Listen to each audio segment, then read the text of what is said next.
Eh bien salut tout le monde. Aujourd'hui on va pas parler d'à quel point Fortnite est cancer. Parce que cracher sur Fortnite aujourd'hui c'est comme dire c'est pas bien la guerre. Ça sert à rien, tout le monde le sait et tout le monde s'en fout. Aujourd'hui on va parler d'un jeu pour lequel j'ai mis beaucoup de courage pour terminer l'intro. Parce que oui, quand tu termines une intro aussi chiante que ça et qu'ensuite tu dois te retaper l'intro parce que t'as oublié d'aller au prochain point de sauvegarde, ça casse vraiment les boules. Ralof de Rivebois. Non mais regardez-moi cette merde. On dirait ton putain d'éducateur qui débarque en plein contrôle et qui vient faire les présences. Mais bon, à part ça, Skyrim est un très bon jeu qui a très bien vieilli avec le temps et qui mérite tout son respect malgré ses quelques bugs. Mais on va pas commencer à lui en vouloir parce qu'il est sorti en 2011 et il est encore très bien compatible avec Windows 10. Contrairement à certains jeux de type post-apocalyptique, avec un contenu aussi riche que certains pays du tiers-monde. Non, mais je déconne évidemment. C'est loin d'être un mauvais jeu. C'est pas comme si ça... Il a cliqué. Ah, c'est quoi cette merde? C'est moche, c'est pas vivant, on sait même pas ce qu'on doit faire, quoi mais... Bref, maintenant il me reste plus qu'à cliquer sur ce petit bouton vraiment magique et très bleu qui me permet de lancer ce jeu qui me les a bien brisés avec son intro de merde. Donc, je pense que depuis le début vous savez très bien de quel jeu on va parler. Même avant d'avoir cliqué sur cette vidéo, vous le saviez déjà. On va parler de Tetris Battle Royale. Non mais regardez-moi ce gameplay spectaculaire. Avouez quand même, ça donne envie.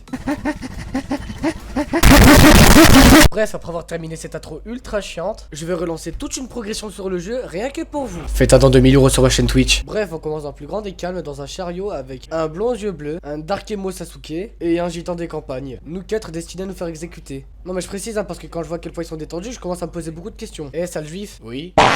Maintenant on arrive au village là où nous devons être exécutés. Et déjà toi tu vas commencer par me regarder mieux. Un bruit très sauvage survient.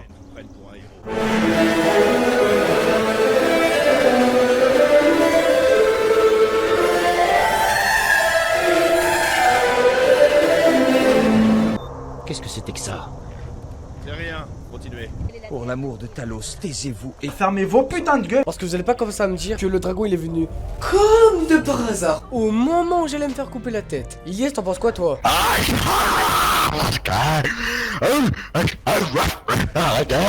Ok, merci Michel. Bref, ce cri légendaire provoqua malheureusement un effet de flou bien dégueulasse, ainsi qu'un changement de météo, parce que oui, les dragons, ça change les météos. Ta femme, je la baisse à quatre pattes, je la... Et donc, par après ce nazi aux cheveux blonds m'a quand même bien aidé pour trouver un refuge. Maintenant, dans la tour, on a décidé de jouer à touche-touche. Philippe, je sais où tu te caches. Viens ici que je te bute, enculé. Chier. Donc, vous voyez ce mec là, qui en avait complètement rien à foutre du fait que j'allais me faire buter pour rien. pas sur la liste. Peu m'importe qu'il ne soit pas sur la liste. Il rejoint le bâtiment comme les autres. Désolé. Au moins mourrez-vous ici, sur votre terre natale. Non mais connasse, ce que t'as pas compris là, c'est que je vais me faire exécuter pour rien. Désolé. Tu vas vite fermer ta grande gueule. Et ben maintenant je vais devoir le suivre pendant que le dragon fout la merde. Ah, sacré Robert. Non mais je crois que le pire, c'est qu'après on me demande de rejoindre le nazi super cool qui joue à touche-touche avec moi, ou bien de ce connard qui en avait rien à foutre que j'allais me faire buter pour rien. Donc évidemment vous savez très bien quel choix j'ai fait. Je suis allé du côté de l'éducateur.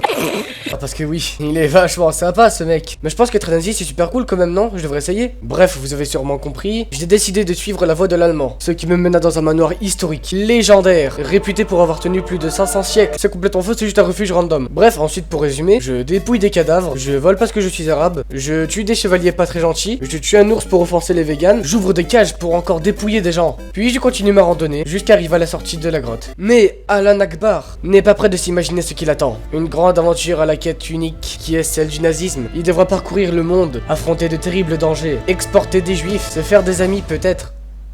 Peut-être. Et tuer de petits monstres, hein, comme à son habitude. Et c'est sur ce que Alan Akbar vous dit à la prochaine.